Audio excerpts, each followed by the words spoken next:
I've been working as a mortician for about 3 months now. I was 32 then and just started at a small funeral home.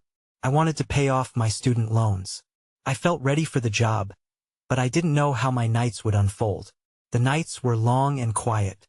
I remember the dimly lit embalmment room, filled with the scent of embalming fluid. I often thought I've never stopped thinking about this. On my third night, everything changed. The place was still. A chill settled around me as I prepared a body. I glanced at the clock, and it chimed softly. Then I heard a faint melody playing somewhere in the building. I stopped and looked around. My heart raced. Where was that coming from? I thought about checking the basement. Maybe that's where the sound was coming from. As weeks passed, things got stranger. Items in the embalming room seemed to shift overnight. I would swear that tools were not where I had left them. I started hearing whispers, soft sounds I could barely catch. They seemed to echo from the basement. Was my mind playing tricks on me? One night, I caught a glimpse of a shadow just outside my vision. I turned quickly, but there was nothing there. Coldness settled over me. Maybe I was just tired. Maybe the hours were getting to me. Then one night it all came to a head. I was back in the embalming room, focused on my work. That's when the whispers grew louder. They sounded like they were trying to tell me something. My hands trembled with the scalpel in them. Maybe I should turn on the lights. Suddenly, the air turned icy. I thought I saw a figure in the corner, but when I turned to look again, there was nothing. My heart thumped loudly. I wanted to laugh it off but felt something deeper. What if it wasn't my imagination? The next few nights I tried to push back those feelings. I focused on my tasks, but the whispers didn't stop. They grew more insistent. Sometimes it felt like they begged for help. I froze and thought maybe the dead wanted something from me, something I wasn't meant to know. Finally, one night I was alone. I felt a heavy fear in the room. Then I heard the whispers again. Felt like a chorus rising around me. That's when I shouted, "What do you want?" Silence fell. I turned around, but no one was there. The quiet pressed down on me. Felt wrong. I struggled to breathe. There was nobody else in the room, just me and the whispers. I didn't know what to think. They left me questioning everything. What happened in that funeral home, I didn't know. But those nights stayed with me, and I couldn't shake them off. I still hear those whispers sometimes. The next night, I forced myself to go back to work. I studied my reflection in the mirror as I prepared for my shift. My face looked gaunt, eyes heavy. I had to shake this off. It was just fatigue. I couldn't let fear dictate my life. As soon as I entered the funeral home, a wave of cold air rolled over me. The whispers felt closer, almost mocking. I clenched my fists, trying to drown them out as I began my tasks. I set my tools in order, focusing on the routine, the familiar rhythm of my work. But the whispers were relentless. After a few hours, I decided to check the basement. I had avoided it for weeks, thinking it might hold the answers. I took a deep breath, steeling myself against the growing unease. Flicking on the dim lights, I descended the stairs, each step creaking in protest. At the bottom, the air felt heavier. The room was cluttered with old equipment and dusty boxes, remnants of another era. I half expected to find something lurking in the shadows. Nothing seemed out of place until I spotted it. A small wooden box sat on a shelf, something I hadn't noticed before. Curiosity pulled me closer. As I picked it up, a chill snaked up my arm. The box was intricately carved, with strange symbols etched into the surface. My heart raced as I considered what might be inside. I opened it slowly.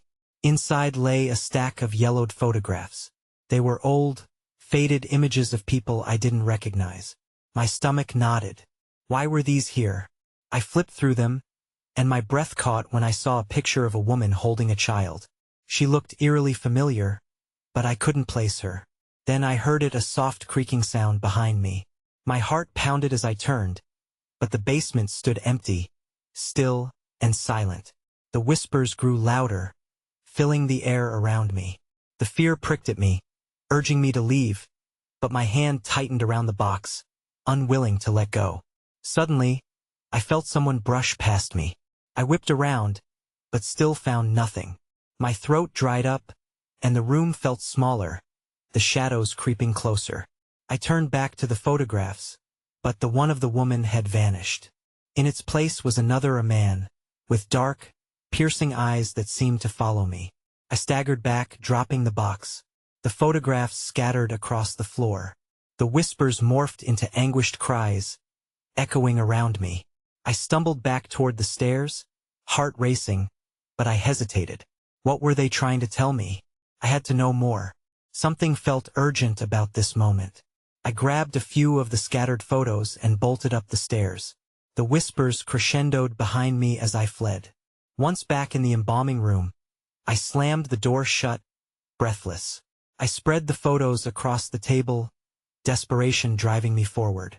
If I could figure out who they were, maybe I could understand what was happening. Was this just a job? Or was I being drawn into something much darker? I needed to find out. And when I heard a soft knock at the door. I froze at the sound. The knock wasn't just quiet. It was deliberate, like someone wanted my attention. My heart raced, caught between curiosity and fear. Who would be knocking at this hour? I glanced at the door, half expecting to see someone on the other side. But I stood motionless, weighing my options. Should I ignore it? Pretend I hadn't heard? Yet, something inside me urged me to open the door. I took a cautious step forward, willing myself to act. The cold doorknob felt strange under my hand, as if charged with energy. I turned it slowly, listening intently for any other sounds. The whispers had faded to a low hum, almost a waiting silence that roared in my ears. As I opened the door, a rush of cold air engulfed me. The hallway was empty, dimly lit by a flickering bulb above. But then I noticed something. A dark figure stood at the end of the hall, just beyond the reach of light. I squinted, trying to make out the details. "Who's there?" I called, but my voice trembled, betraying my fear. The figure didn't move. It remained shrouded in darkness. I took a step closer, and the air felt thicker, pressing down on me. I could see now that it wasn't just a shadow. It had shape, a silhouette of a person. My instincts screamed at me to run, but my feet moved forward. "Hello?" I tried again, hoping to draw a response. Nothing. Then that chilling feeling returned, the sense that something was watching me.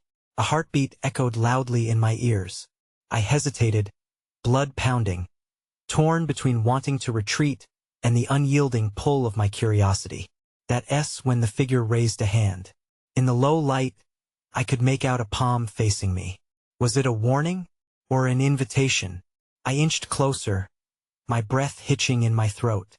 Suddenly, the memories from the photographs rushed back. The man with dark eyes, the whispers. They felt connected. I shivered. "What do you want?" I whispered. The figure stepped back, disappearing into the shadows. I blinked, disoriented. Was I imagining this? My heart sank, and I felt like a fool for letting fear get the best of me. But before I could retreat back inside, I noticed something glinting on the ground where the figure once stood. I knelt down, my hands trembling as I picked up a silver locket. It felt cold in my palm, and I couldn't shake the sense that it belonged to someone from those photographs. I opened the locket, revealing 2 tiny images inside. My breath caught again. One was the woman from the photograph, and the other was the man with the dark eyes. My mind raced. Who were they? The door creaked behind me, a reminder that I wasn't alone. I spun around, eyes wide. The whispers returned, this time louder and more insistent. They poured into my mind, a cacophony of voices urging me to follow. Terror intertwined with a burning need to discover the truth. But just as I turned to run, the light bulb above flickered violently and went out, plunging me into darkness. I gulped in panic, my heart pounding. I was not alone anymore. I stood frozen in the suffocating darkness, every nerve in my body on high alert. The whispers surged again, their frantic energy prickling my skin. I squinted into the void, desperate for a sign of movement, any sign that would ground me in reality. "Hello?" I managed to croak, but only silence answered back, thick and heavy. The locket felt like a weight in my palm, anchoring me to this moment, to this eerie hallway. What were the figures in those photographs doing here? Then I heard a soft shuffle, something against the floorboards. My grip tightened around the locket. I felt the urge to drop it and run, to escape into the safety of my room. But I had a question now, one that pulled me closer to the shadows. "Who are you?" I called out, my voice more steady this time, though fear thrummed beneath the surface. The shadows didn't respond. They felt inconceivably dark and vast, as if hiding more than I could imagine. Suddenly, a soft light flickered to life in front of me. Startled, I blinked against the brightness, but it only served to deepen the surrounding darkness. The flickering illuminated a woman with flowing dark hair, her back toward me, framed by the glimmering light. Who are you?" I stuttered, barely able to catch my breath. She turned slowly, and my heart skipped a beat. Her face bore an uncanny resemblance to the woman in the locket. My thoughts spiraled. Was this a trick of the light or some twisted figment of my imagination? "Help me," she said softly, her voice a whisper that made the hairs on my arms stand up. "You have to remember." "Remember what?" I pressed. Anxiety coiled tighter in my chest. "Who are you?" But instead of answering, she pointed down the hallway. My eyes followed her gesture, landing on an open door at the far end. A cool wind whipped down the corridor, carrying various scents: old wood, dampness, a hint of something floral. It sent chills racing down my spine. Before I could think twice, I found myself moving toward the door, the locket clutched tightly in my hand. Each cautious step felt heavy, dragging against the floor as uncertainty and dread wrestled for dominance in my mind. Was this a trap? The door creaked open, revealing a dimly lit room that had a certain familiarity. My breath caught in my throat. The walls were lined with photographs. Each one showed faces mirrored in the locket. I stepped inside, entranced. The whispers surged again, rising to a fever pitch. A scattering of voices, woven with urgency, filled my head. They spoke of secrets of lives that intertwined with mine in ways I couldn't comprehend. Then a loud crash echoed from behind me, startling me back to reality. I whipped around just in time to see the hallway go dark, the flickering light extinguished like a candle blown out. "Stay with me," the woman pleaded, her form now barely visible against the void. There was a power in her eyes, a call that resonated through the darkness. And that when I understood, though the darkness was creeping in, it was the connection to them that pulled me forward. The urge to confront whatever lay ahead surged within me. But as I took a step closer, the coldness wrapped around me, and panic threatened to engulf me. Because now, I wasn't just facing the shadows. I was stepping into a mystery I might never escape from. "Help me," she repeated, and for the first time, I felt the weight of her fear. Just as I was about to reach out, another figure appeared in the doorway, this one with dark eyes, just like the man in the photographs. "You shouldn't have come here," he warned, his voice low and gravelly. And in that instant, I realized the night had only just begun. I stumbled back, instinctively putting distance between myself and the figure who had emerged from the dark. The man's presence felt like a storm, a tension that crackled in the air. He was imposing, his dark eyes scanning me like I was some sort of curiosity. "What do you mean?" I managed to say, though my voice wavered with uncertainty. I could feel the weight of his gaze pressing against me, pushing me toward the edges of overwhelm. "The locket," he said, his tone a mix of anger and warning. "It binds you to her. You don't know what you're getting into." The woman shifted slightly in the half-light, her form flickering like a shadow. "You can't trust him. He wants to keep you away," she urged, desperation flooding her voice. I felt paralyzed. Who was this man? What did they want from me? I glanced between them, and with each moment, the room felt smaller, the secrets thicker. "Why should I trust you?" I shot back at her. "I don't even know your name. Time is running out. Get out while you still can." The man's growl sent tremors through me. I took a deep breath, my thoughts racing. The photographs on the wall seemed to sway with the intensity of the moment. Each face looked back at me with stories untold. A sense of urgency built, forcing me to act. "Stop!" I shouted, feeling bold. "What is this place? What happened to you?" Silence fell, heavy and suffocating. The flickering light danced between us, creating an unsettling ambience. Then, the woman stepped forward, the shadows swirling around her like dark smoke. "You're part of this. Your family, our family. There are things you don't remember." She took another step, and the coldness in the room deepened. I could feel the locket pulsing in my palm. It was a tether to something lost, a connection I was desperate to explore but terrified to confront. "Listen," the man said, lowering his voice. "There's a reason those photographs are here. There's a reason you found that locket. But not every story ends well." I glanced back at the door, the way I came. I could turn and run, escape the weight of their histories. But something deeper compelled me to stand firm. I wanted to know what truths lay beneath this web of darkness and fear. "What do you mean by our family?" I asked, catching the flicker of surprise that crossed both their faces. "Find the truth," the woman said, her voice now urgent. "It's hidden in this house." Before I could process her words, the ground beneath me trembled slightly, a cold breeze rushing through the room. I looked around, heart racing. Suddenly, a shadow darted past the edge of the flickering light. My breath hitched as I caught sight of a figure in the doorway, a glimpse just out of reach.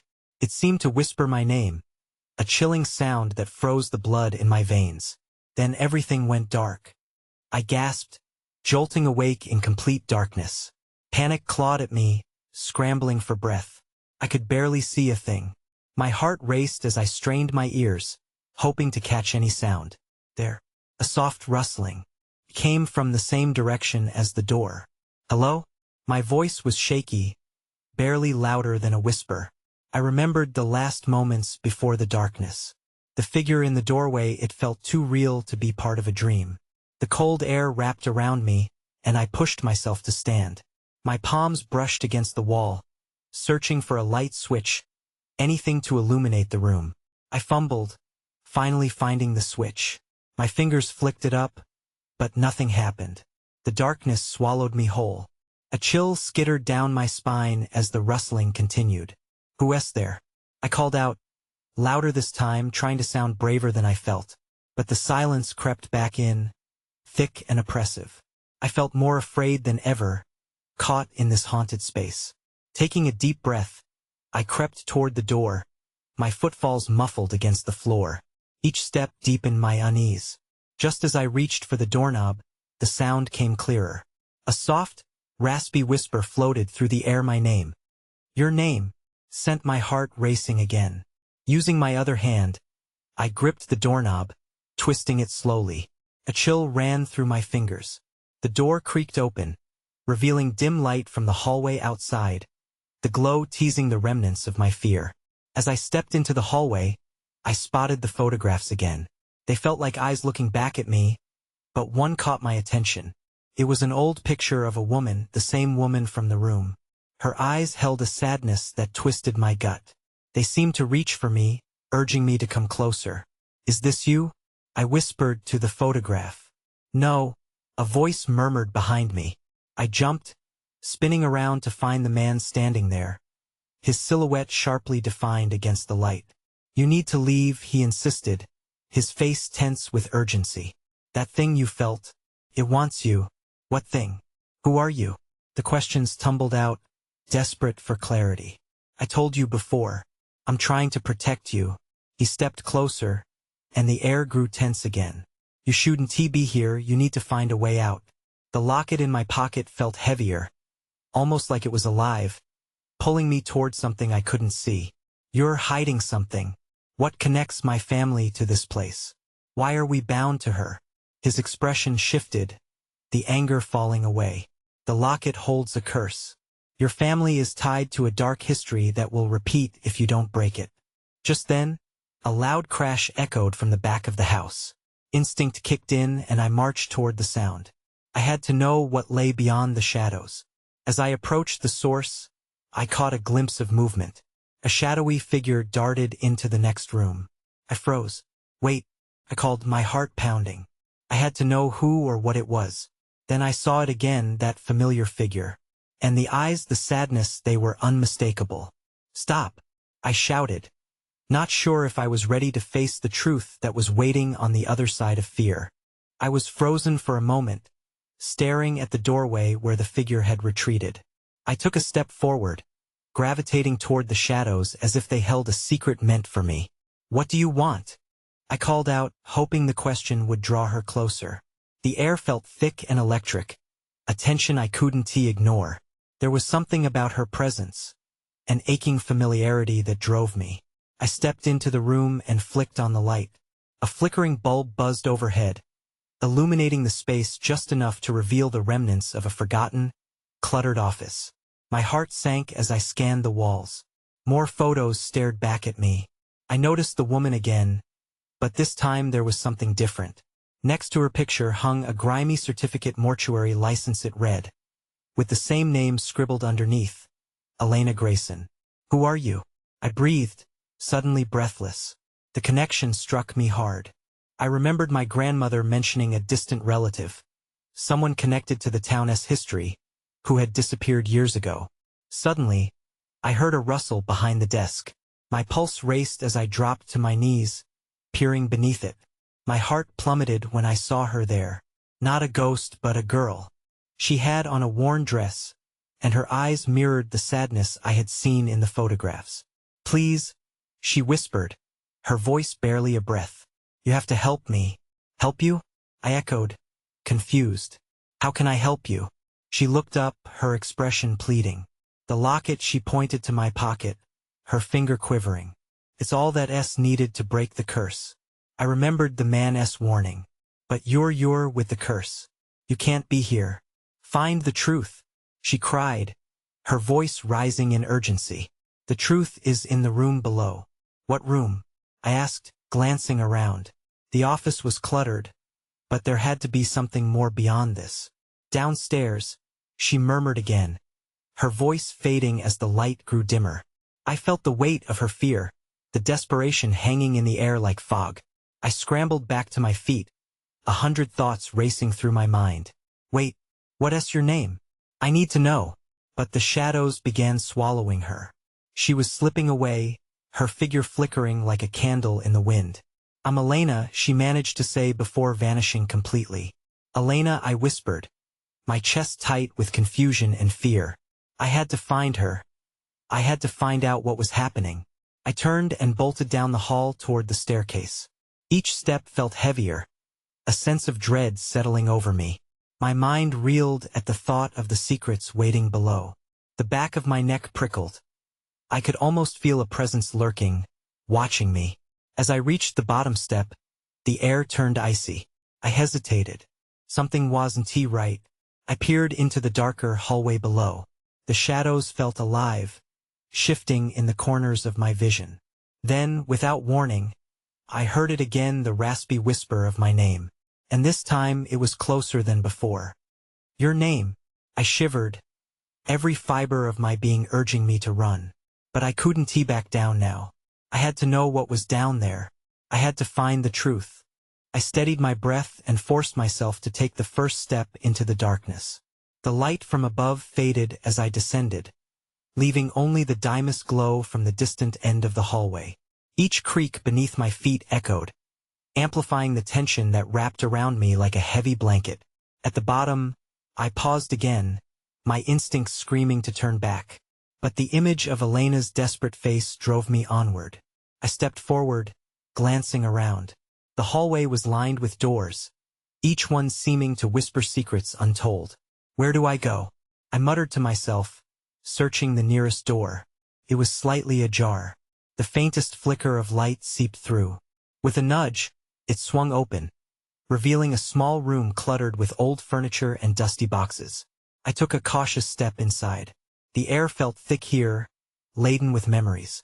Against one wall, an old trunk caught my eye. It was locked, but something about it seemed to pull me in. I approached, running my fingers over the surface. The metal had an inscription. My heart raced when I recognized the initials. Ichi. I turned, startled by a sound behind me. It was only a loose board shifting, but it sent a jolt of fear through my chest. After a quick glance around, I returned to the trunk, determination pushing away my apprehension. Just as I was about to find something to pry it open, a sudden chill rippled through the room. The walls felt like they were closing in. I spun around, and when I saw her again, the silhouette of Elena, standing at the threshold. "Help me," she cried, and I was engulfed by her urgency. "Elena, what do I do?" I shouted, scrambling to keep my composure. "The locket. It's the key," she urged. "You must open it.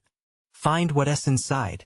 Before I could respond, darkness overshadowed her figure. "No, wait." I lunged towards her, but she vanished again, leaving me alone in silence except for the echo of my own heartbeat. Hastily, I returned to the trunk and fumbled for anything I could use to break the lock. My hands trembled, and I finally ripped off a jagged piece of wood from an old chair nearby. Just as I wedged it against the lock, the entire room trembled with a sudden force, nearly knocking me off balance. I glanced back at the door. It swung shut with a deafening bang. Okay. Just focus," I whispered to myself. I pressed harder against the trunk, and it cracked open with a loud pop. I hesitated, bracing for whatever lay inside. As the lid creaked open, I let out a gasp. It was filled with dusty photographs, notes, and a delicate heart-shaped locket, just like the one I wore around my neck. Suddenly, the temperature dropped further, and a cold hand gripped my wrist. I whirled around, terror coursing through me. "Who's there?" I shouted. But no one answered, only silence lingered in the air. I turned back to the trunk, trembling. I had to know what the locket meant. I snatched it up, feeling its weight in my hands. When I realized something was inscribed on its surface, a name, and beneath it a date. The date from that fateful night. Panic surged through me. What's happening? Before I could grasp the significance, the whisper returned, louder now. And then, everything went dark. I blinked against the darkness that enveloped me. My heart raced, pounding in my chest like a drum. I strained to listen, but the silence wrapped around me, thick and heavy, making it hard to think. I raised my hand in front of my face but couldn't see anything. "Hello?" I called, my voice trembling. No response. Just the echo of my own voice bouncing off unseen walls. Then, a faint glimmer caught my eye. It was the locket. The dull light it emitted was soft but pulsed like a heartbeat. I squeezed it tighter, instinctively seeking comfort in its familiarity. But the cold grip around my wrist tightened, sending a jolt of terror through me. "Let go," I shouted, but it clung on. With sudden determination, I spun around, wrenching my arm free. The room shifted around me, the walls warping as if they were alive. My breath came fast as I stumbled back to the trunk, groping about in the dark for anything that might help me. My fingers brushed against a stack of dusty photographs. I pulled them close, squinting in the dim light of the locket. Faces stared back at me, strangers and familiar figures. I recognized some as Elena's friends, people I hadn't seen in years. My fingers trembled as I turned over each photograph, searching for clues. When I noticed something handwritten on the back of one of the photos. "Dig deeper to remember." My throat tightened. The weight of those words felt heavy. What did it mean? I looked back at the trunk, half hope and half fear washing over me. Elena's voice echoed in my mind, urging me to find the truth buried within this room.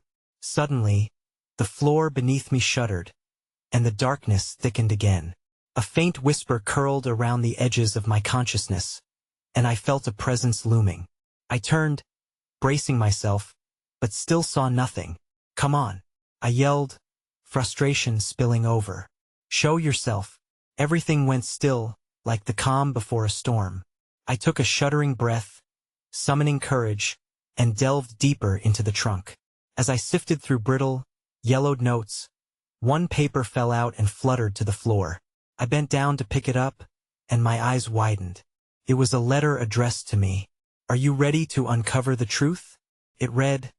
The ink smudged but the words clear. My heartbeat quickened. How did they know me? Who sent this? Then I felt a rush of air against my neck like a soft whisper, and I froze. I turned slowly, half expecting to see Elena, but the shadows only deepened. "Your time is running out," a voice hissed, barely audible but filled with a threatening urgency. I shot back up, clutching the locket, and back toward the wall, heart racing. I had stumbled into something far beyond the ordinary. I felt it in my bones, a dark urgency that I could no longer ignore. Without thinking, I shoved the photographs and the letter back into the trunk, slamming the lid shut. I needed to find a way out of that room, out of whatever had consumed me. Just as I turned toward the door, it burst open, light flooding in like a foreign sight. There, standing in the doorway, was a figure I never expected to see. "Elena," I whispered, my voice trembling with disbelief. "Follow me," she commanded, eyes wild as she beckoned me into the light. The urgency of her call felt like a lifeline. But just as I stepped toward her, the trunk began to shake violently, echoing like a heartbeat. It was clear then whatever lay inside was awakening. I had no choice. "Wait," I shouted as my instincts kicked in. But before I could reach her, the trunk flew open once more, and a blinding light erupted from it, engulfing everything. And then silence. I opened my eyes slowly, blinking against the sharp light that flooded the space around me. Sitting up, I realized I was back in the embalming room, the faint smell of formaldehyde filling my senses. The cold metal table stood before me, empty. I could scarcely believe the nightmare was over, or was it? Confused, I looked around, but the whispers were gone. The photographs, the trunk, and the figures, they had vanished into the ether of darkness I had endured. I felt a sense of bleak emptiness settle around me, a heavy blanket of confusion. Part of me felt relieved that whatever had happened was now past. Yet an even stronger urge to understand clung to my mind. Was it just a hallucination? I thought. But deep down, I knew it wasn't. Pieces of the night remained, disjointed and bittersweet, twinkling like shattered glass in the back of my mind. I could still remember the weight of the locket in my pocket, still feel the urgency in Elena's voice calling out through the void. Stumbling to my feet, I touched the locket hanging around my neck. It felt warm against my skin, contrary to the chill that had engulfed me moments before. It was my connection to whatever had transpired, but I still had no answers. Why had Elena called for me? What truth was I supposed to uncover? Suddenly, I heard footsteps behind me. I turned sharply, breath caught in my throat, only to see Mr. Lancaster, the funeral home director, entering the room. He paused, eyebrow raised in concern. "Are you all right?" he asked, eyes searching mine for some sign of distress. I think so. I was just lost in thought," I stammered, my heart still racing. "It's been a long night," he replied, unfazed. "You should go home. Take the time you need." Nodding, I slowly made my way to the exit. Each step felt surreal, like I was walking through a dream. Had it really happened? The darkness, the whispers, the presence of that girl, I had to know the truth. But now it felt impossibly elusive, slipping through my fingers as I left the building behind. Out on the street, the cool night air hit me like a wave. All the nightmares had brushed against the edges of my reality, leaving me shivering with uncertainty. Even the night sky seemed somber, its stars reduced to mere pinpricks of light amid a sea of darkness. As I walked away from the funeral home, I couldn't shake the haunting feeling that the figures still lingered nearby, veiled in shadows, awaiting actions I hadn't yet realized I needed to take. I moved to a different city a week later. A fresh start after that mistake-ridden time. But even in daily life, as I paid my bills or walked my dog, thoughts of that night still flickered like a dying flame, unsettling me each time. When I peek into the mirror, I'd wonder if the whispers had really faded, or just retreated into the depths of my mind, waiting for a moment to resurface. Sometimes, I thought I recognized a figure in the corner of my eye, a fleeting shadow slipping away the moment I tried to focus. One day, I stumbled across Elena Grayson's name online, old news articles discussing the tragedy that surrounded her family's funeral home and their mysterious disappearances. I frowned and scrolled through the photos, my heart racing. One photo was the very same woman I had seen in the hallway, grief etched in her face. That evening, I sat down again with the locket, the silver surface faintly gleaming in the dim lighting of my living room. I realized it might have been more than just a simple charm. It felt like a key, a piece of a puzzle I still needed to solve. I moved it from one side of the table to the other, mulling over what it meant and where to go from here. Whatever lay ahead would be shrouded in uncertainty, but I couldn't escape the feeling I had merely scratched the surface of something profound. Perhaps the darkness had been chasing me, or perhaps I was meant to chase the truth hidden within it. I closed my eyes and took a deep breath, feeling the locket's weight sinking into the palm of my hand. It was time to unravel these mysteries or risk being forever haunted by them.